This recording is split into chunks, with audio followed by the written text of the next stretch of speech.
Всем привет! В эфире заметки о Черкесии, и сегодня мы поговорим о субэтносе бжедухи или бжедуги, как еще их принято называть у адыгов. Итак, бжедуги – один из тоже крупнейших этносов Черкесии. На сегодняшний день они проживают на территории современной Адыгеи республики преимущественно, в ее северной равнинной части, прилегающей к реке Кубань. Изначально этот субэтнос здесь появился довольно рано. По одной из версий, бжедухи, как и смежные с ними черкесские народы шапсуги, абадзехи и натухайцы, изначально были абхазоговорящими в раннее средневековье, проживали на территориях побережья Черного моря, примерно в районе Абхазии. Однако со временем, когда абхазские диалекты стали вытесняться черкесскими, по всей видимости, у бжедухов, у первых, произошел вот этот эффект перенаселения, когда они жили в горных ущельях, и когда из-за переселения у них становилось мало места для пастбищ, что вызывало голод и необходимость в увеличении жизненных площадей, они первыми стали спускаться из горных ущелий и занимать территории равнин. Значит, при этом у бжедухов изначально существовало такое поверье, что как только они спустятся с гор на равнины, придет погибель народная. У старцев такая вот легенда ходила. Однако это, в общем-то, не помешало им расселиться. Кстати, по одной из тоже версий, легенд таких даже бжедухских, что бжедух произошло от сочетания бже, это красть, и дух, это чаша. То есть те, кто крадут чаши. Якобы есть какая-то легенда, что первопредок бжедухов был на каком-то перу, где украл чашу, сбежал, и вот, в общем-то, его так и прозвали бжедухом, и от него пошел род бжедухов. Ну, я так понимаю, это сделали конкуренты, соседние племена, которые с ними воевали. Например, те же абадзехи могли такую историю придумать. Спускаться они стали из гор примерно в начале 15 века. Здесь как бы тоже есть две различных версии, касающиеся, скажем так, фольклора большей частью. Значит, по одной из версий, очень самой простой, бжедухи проживали в долине реки Бзыбь в Абхазии и переселились по этой долине через горный хребет в район плато Лаганаки в урочище Хамышки, где, в общем-то, откуда и расселились далее. Ну, в эту пользу как бы говорят о том, что один из колен, один из родов бжедуховских, хамышеевцы, в общем-то, ведут свой род от князя Хамыша. Вот, и вот его имя зафиксировано в камышках. Вот. Но есть более богатая на, скажем так, детали и подробности история, имеющаяся у самих бжедухов, о том, что проживали они изначально в долине реки Туапсе, потом начали 4 племени из них отделяться, 4 князя, и вот эти вот 4 князя повели народ вот, через хребты вдоль долины реки Туапсе, там, где сейчас, в общем-то, проходит железная дорога современная, вывели их на равнину, в район Горячего Ключа, то есть в долину Псикупса, где произошло у них первое столкновение с теми черкесами, которые проживали на этих территориях. Сама эта территория считалась выморочной, то есть не принадлежащей никому. Считалось. Здесь небольшой род адамиевцев жил, черкесы, которые ближе всего, скорее всего, к тимиргоевцам.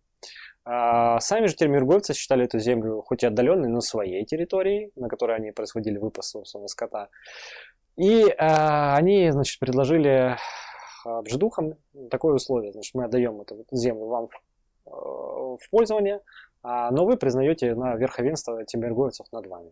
Бжедухи были еще тогда молодым народом, горячим, поэтому они не согласились на такое предложение. Бжедухский князь Черчен ответил тимиргоевцу князю Балатокову о том, что как он, бжедухи, как настоящие мужчины, мечом заработают свою землю. Итак, вот 4 князя, 2 основных крупных рода черченеевцев, Черчен их князь, хамышеевцев, Хамыш князь их, и еще 2 более мелких князя, о которых упоминаний особо там и не было. Это князь Бегарсеко и Бастек. Все они участвовали вот именно в этом переселении в одной такой миграционной волне. Что же дальше произошло? Значит, тимиргоевцы, естественно, такого стерпеть не могли ответа и объявили войну Ждухами. Случилось у двух народов большое сражение, примерно, наверное, станица Пятигорская, это вот у устья Хорзе и Псикупса современных. Длилась очень долго эта битва, была она очень кровавой.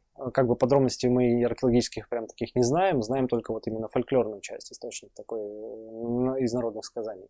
Значит, что битва эта длилась очень долго, и победитель в ней никак не мог определиться, то есть ни одна сторона не выиграла. В этой битве был такой как бы случай, когда двое смертельно раненых воинов-ждухов были вынесены из поля сражения и спасены неким волшебным белым конем Пчевалем, вот, скажем, единорог такой местный, черкесский. И он вынес их на скалу над рекой, чем, собственно, и спас от гибели. Скала эта называлась впоследствии скалой спасения, ныне называется скала Петушок за ее форму. Вы ее все знаете, она в Горячем Ключе находится. Итак, победитель не был определен, и тимиргоевцы сделали такое предложение мирное. Значит, что мы признаем за Бжедухами вот эту землю, если князь Бжедухский, там тоже Черчен, он пойдет по окрестным аулам и будет просить князей этих аулов стать его оруженосцами. Если какой-то князь согласится, то, в общем-то, они согласны и признать тогда за Черченом эту землю. Долго ходил Черчен по окрестностям аулов, уговаривал местных князей. В итоге удалось ему найти такого человека в ауле в одном, который находится в современном, примерно где современный поселок Чибий. И в результате эта земля была признана за Бжедухами. Здесь же они и разделились. То есть черченеевцы обосновались в долине Псикупса, основали большую крепость Псефабы на месте Горячего Ключа, сделав ее основной резиденцией своей. А хамышевцы ушли на восток и поселились в урочище Хамышки. А два других небольших племени Вепсны ушли на запад и поселились вокруг Анапы, где впоследствии после чумы их численность значительно уменьшилась, и они в итоге смешались до неузнаваемости с натухайцами. А вторые махошевцы ушли на восток, в земли беслинейцев, где и поселились в долинах рек Лаба и Ходзь, где и проживают по настоящее время многие из их потомков. Значит, в общем, бжедухи завоевали эту себе землю к концу 15 века и поселились на равнинной части Кубани. Впоследствии, значит, они вытеснялись другим племенем абадзехов, которое стало появляться из разрозненных таких переселенцев в верховьях реки Белой вокруг Лаганак. В первую очередь, после своего образования они вытеснили, естественно, хамышеевцев из долины реки Белой, оттеснив их до самой Кубани, в земли вот тимиргоевцев. И стали очень плотно распространяться из десятилетия к десятилетию. Где-то к концу 17 века они полностью вытеснили бжедухов, даже из района Горячего Ключа, оставив им маленькую территорию, на которой они по сей день проживают вот с этой Адыгеей. То есть от Кубани, слева река Афипс, справа река Белая, ну и по югу там примерно Тахтамукайский район. То есть вот этот тут маленький кусочек достался бжедухов в конце концов после их полного вытеснения абадзехами. Здесь они также разделились к западу черченеевцы, к востоку хамышевцы. Надо еще отметить, что до этого на вот этой полоске земли проживали жанеевцы. В раннее средневековье одно из крупнейших черкесских племен, но которое со временем вытеснялось натухайцами, бжедухами, тимиргоевцами, а после чумы значительно его ряды проредели, оно стало просто мелким, небольшим черкесским субэтносом, угнетаемым своими соседями. Однако жанеевцы продолжали смешно проживать с бжедухами вот в этих аулах напротив Екатеринодара примерно. О них мы поговорим в одном из следующих выпусков, в котором будет как бы такое краткое описание всех более мелких черкесских субэтносов, которые не вошли в отдельные выпуски. Ну а теперь, собственно говоря, о самих бжедухах. Они были племенем аристократическим, феодальным, наиболее феодальным из всех, разве что только убыхи были такими же феодальными. У них было 5 сословий, были князья, которые настолько почитались в обществе, что каждый бжедух, он обязался все свое имущество и жизнь положить за князя, если ему что-то угрожает. Князья выезжали на все мероприятия только с огромной свитой из разных сословий аристократических. Князья получали свою долю от любых набегов и походов, несмотря на то, что даже могли не участвовать в них. Их долги списывались с их смертью, не переходили к наследникам. Значит, эти князья, они решали все судейские дела, то есть решали на споры в обществе на основе норм шариата, либо норм народных адатов. то есть на свое личное усмотрение. И их решения, они были обязательны для всего народа. Иногда они собирали народные собрания, когда были очень сложные вопросы, которые необходимо было решать как бы коллективно. И старались все-таки, хоть и рекомендательные решения эти собрания имели, старались их все-таки исполнять. Был, кстати, пример в Черкесии и третейских судов, так называемый хиджи, который вел в свое время князь Арслан Джанхотов у себя в ауле, и в которые вот, стали популярны, распространились по всей Черкесии. Также эти суды, они имели довольно серьезную силу, но они решали только гражданские вопросы. Уголовные же вопросы преступности, они касались только решений князя. Был такой яркий пример, когда на линии в 1695 году только-только появившаяся вот эта кубанская черноморская линия постов, значит, войсковой судья кубанского казачьего войска, черноморского тогда еще казачьего войска Головатый, он описывал такую ситуацию, когда на Ольгинский кордонный пост пришел князь черкесский Ахмед Колобатов и привел туда, значит, пленника и сообщил, что, значит, поскольку бжедухи, они живут в мире с русскими, а вот этот человек был пойман на том, что у русских крал скот. И вот они его поймали и решили, как бы, князь решил его судить, приговорил его к смертной казни, но поскольку крал он русских, поэтому он привел на исполнение смертной казни его к русским. И потребовал от начальника кордонного поста этого человека казнить.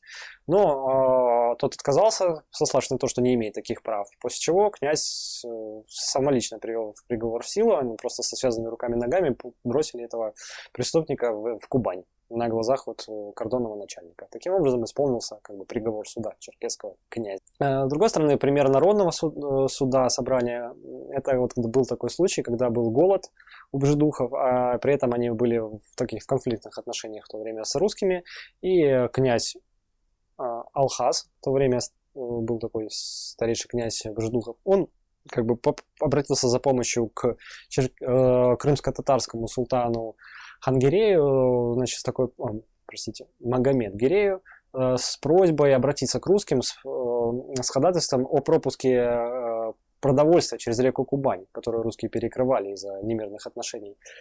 Он как бы ссылался на то, что этот султан был поселен в черкесских землях, что его одни предки, ну, то есть в его крови есть кровь черкесских предков, которые его приютили на этой земле, и что он тут, как бы, он обязан помочь своим родственникам черкесам.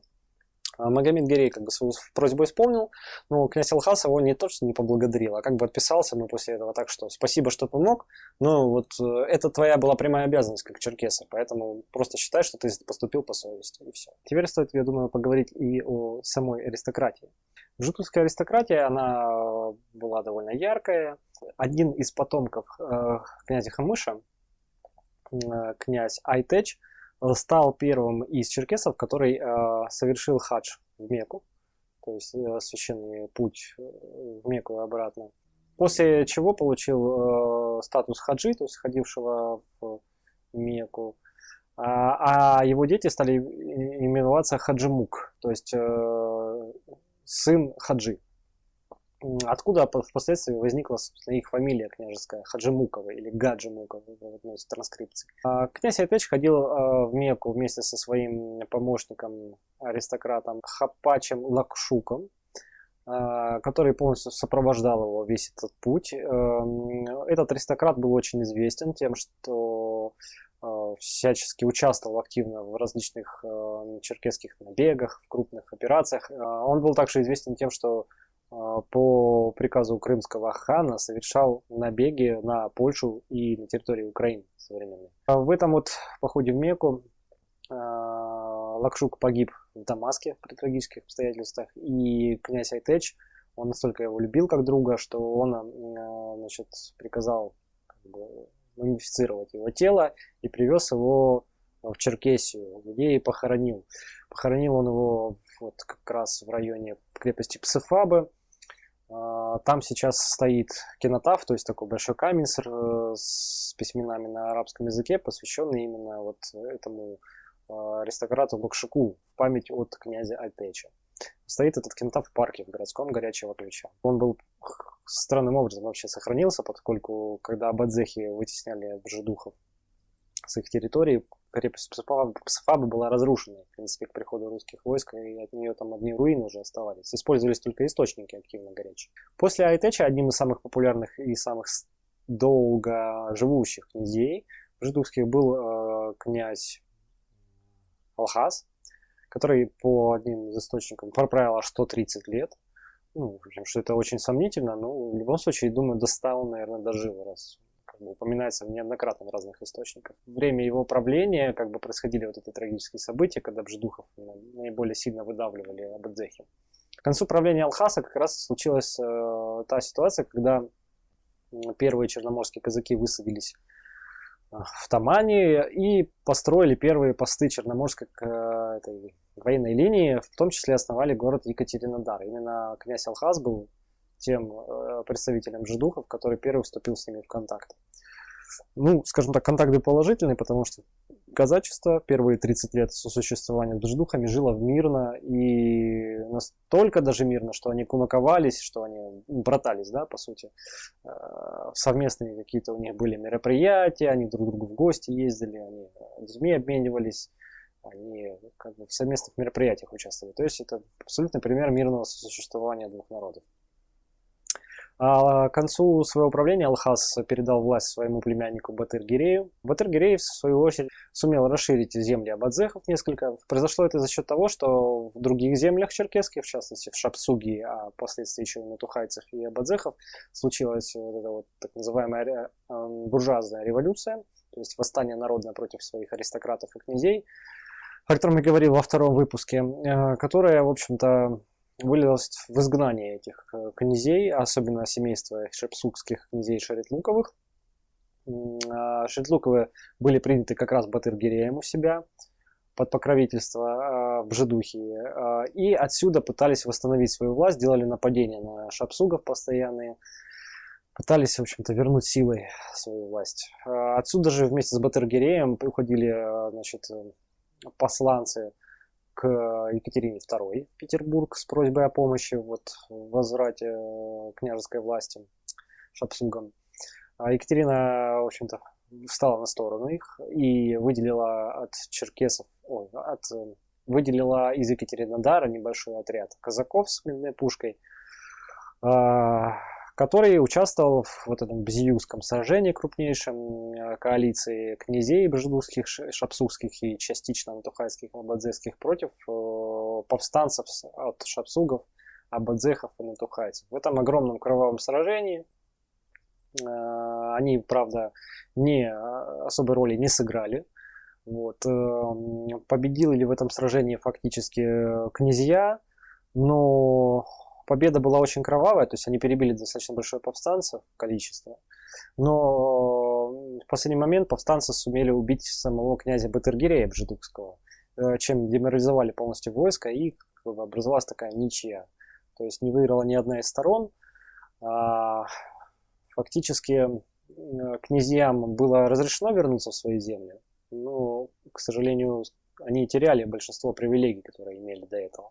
И, кстати, в этом сражении погиб потомок знаменитого того воина-аристократа Лакшука, который в том числе участвовал в этом сражении. Что касается самой фамилии Хаджимуковых, были попытки и впоследствии каких-то мошеннических действий со стороны различных лиц получить власть в бжедухе, прикрываясь их фамилией. Так, например, был такой султан Хангерей, крымско-татарского происхождения, который служил в российских войсках, и в 1830 году, значит, он явился в Петербург с такой бумажкой, в которой было написано о том, что вот, дескать, бжедухский народ обращается, значит, с просьбой о помощи к Российской империи, значит, с просьбой признать Хангерея их князем главным. Причем просьба это только исходит из того, что якобы вот в свое время над бжедухами правили крымские татары, они имели полную власть, и вот он как их потомок имеет право ими управлять и сейчас. Ну, как бы в Петербурге этих тонкостей не знали, отправили все это, спустили на линию местному начальнику войсковому Эммануэлю, генералу, который хорошо знал князя Алхаса бжедухского, и он как бы немножко в недоумении собрал все стороны, и Хангерея, и бжедухских князей, и попытался выяснить, что же это все значит.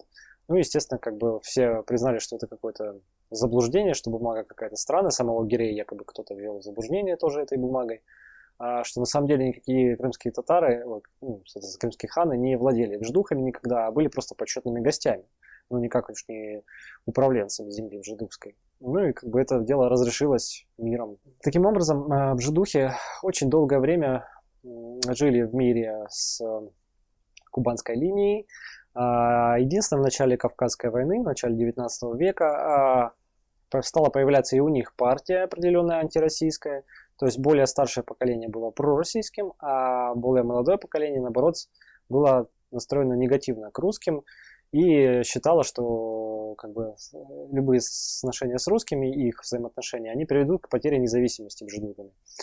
Возглавлял партию князь молодой бжедукский Явнук-бей, который активно делал набеги на русскую линию, активно собирал таких повстанцев, всячески препятствовал деятельности российских миновых дворов, тех же, например, да, конвоев, которые проходили через земли. Но тут так случилось, что Явнук-бей, он вошел в конфликт с жанеевцами, в общем-то, на совсем бытовую тему. То есть он решил жениться на одной девушке бжедукской, которая очень нравилась одному жанеевскому князю.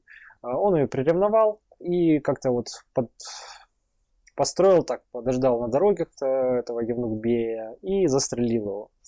Сам он был, конечно, пойман и казнен, но как бы антироссийская партия молодых князей бжедукских, она распалась и победила полностью пророссийская партия, которая считала, что бжедухи должны перейти полностью в подданство Российской империи. Что, в общем-то, они и признали. При этом турецкая пропаганда очень слабо доходила до этих земель, потому что преимущественно работала по Черноморскому побережью, а здесь ввиду близости Черноморской кордонной линии было очень опасно турецким эмиссарам действовать. Они все могли попасться даже в руки тех же бжедухов, которые были за русских, которые могли легко их перевести на другую сторону и сдать русским властям. Вот. Но все изменилось в конце 50-х годов, ближе к концу войны, значит, когда в черкесских землях начал действовать Магомед Амин, о котором я рассказывал в отдельном выпуске. Аминовская пропаганда очень жестко воздействовала на умы бжедухов. Значит, он сумел поднять народное восстание, которое, значит, под тем предлогом, что аристократы все служат Российской империи, стали их офицерами, бжедухская аристократия предала свой народ, и, значит, народ восстал и изгнал бжедухскую аристократию. Они все перебежали за Кубань, на российские владения, откуда много писали о том, что якобы вот некий Амин появился, и все попытки объяснить своему народу, что он не прав, что он обычный пропагандист, проходимец, они не имеют успеха, и народ ни в какую не идет на их сторону. Вот. Попытки помочь российской власти также не имели успеха, аминовская пропаганда была довольно серьезной, и бжедухи от этого, опасаясь нападения, лишь предпочли уйти с насиженных мест, они ушли в горы, к Абадзехам, многие составили партии военные, которые делали набеги на российские военные линии, вступали в конфронтацию с российскими войсками в союзе с другими племенами черкесскими под руководством Амина. Вот. Но, однако, такая ситуация продлилась не очень долго. В 1959 году Магомед Амин сдался российским властям и уплыл в Турцию. Его отпустили в Турцию. Значит, как бы вот эта вот партия сопротивления развалилась. Соответственно, было принято решение со стороны российских властей примерно наказать вот этих повстанцев бжедухских. Выбрали они черченеевский аул НМ, самый крупнейший вот у черченеевцев на западной части бжедухи. Значит, собрали довольно внушительное войско, около 4000 солдат, почти 800 конных всадников, там 12 пушек и ракетные установки даже какие-то были. Ну, то есть, я так понимаю, единороги, скорее всего, артиллерийские. И, значит, окружили стоявший на булатах аул НМ, который составлял, как бы, с одной стороны, прикрывался болотами и окружен был тройным частоколом деревянным. Артиллерия пробила этот частокол, в результате чего часть бжедухов успела скрыться и убежать в сторону за речку Супс к Абадзехам. Оставшиеся мужчины, они заперлись вот в этих саклях и сопротивлялись до последнего, пока весь аул не сожгли вместе с ними. Погибло там при этом с русской стороны всего 3 офицера и 10 солдат. Вот. Ну вот сожгли этот НМский аул, в какой-то части испугали этих бжедухов, многие из них предпочли вернуться и дать присягу на подданство России, на подданство своим же бжедухским князьям, после чего как бы такое время нейтралитета возникло. Однако через 4 года, в 1863 году, в самом начале года, когда было принято решение о полном покорении Черкесии и началось массивное движение русских войск по 3 направлениям, вот одно из направлений, которое должно было, скажем так, подчинить земли абадзехов, пройти по речке Белой и через горные перевалы спуститься на Красную Поляну под руководством генерала Евдокимова, оно начало свое движение как раз-таки с земель бжедухов.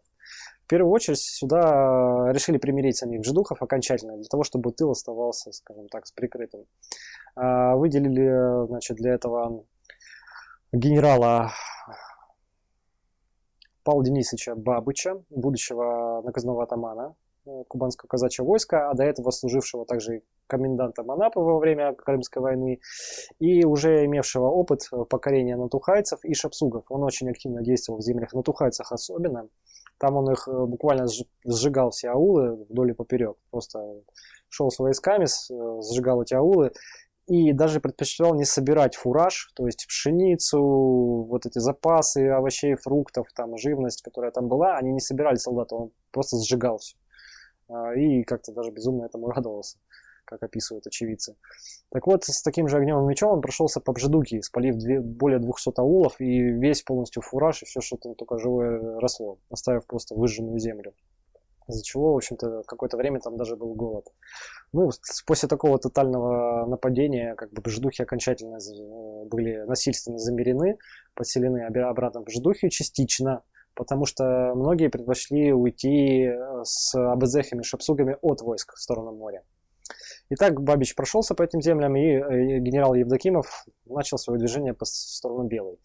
Не согласившиеся переселяться в Бжедухи, они, объединившись с шапсугами, уходили почти уже без боя по долине, в основном реки Псикупс и Туапсе, к морю.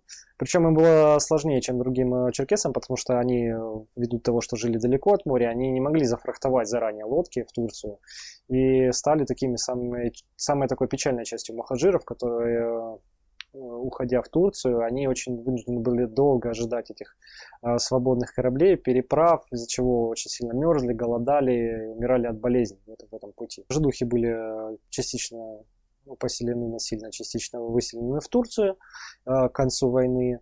В течение последующих 12 лет еще около 4000 бжедухов предпочло выселиться в Турцию, потому что считали несправедливыми определенные российские законы, боялись, что их там будут призывать в армию, не соблюдая мусульманские религиозные ритуалы, что будут с них собирать такие довольно жестокие налоги.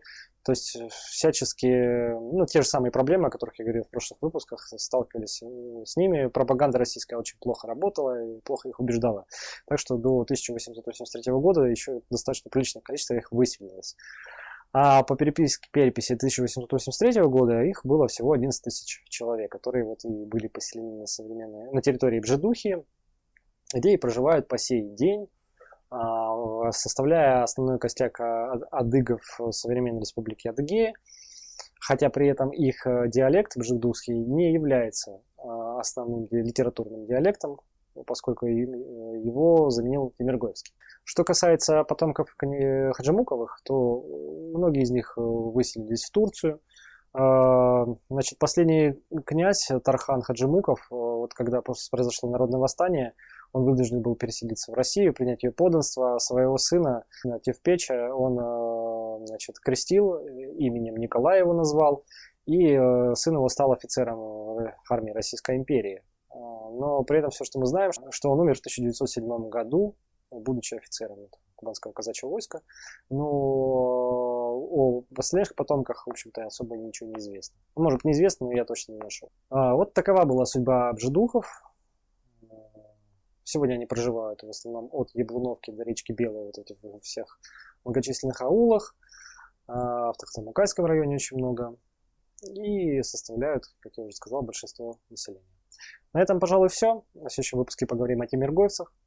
Комментируйте, делайте свои предложения, ставьте лайки, подписывайтесь. Всем пока!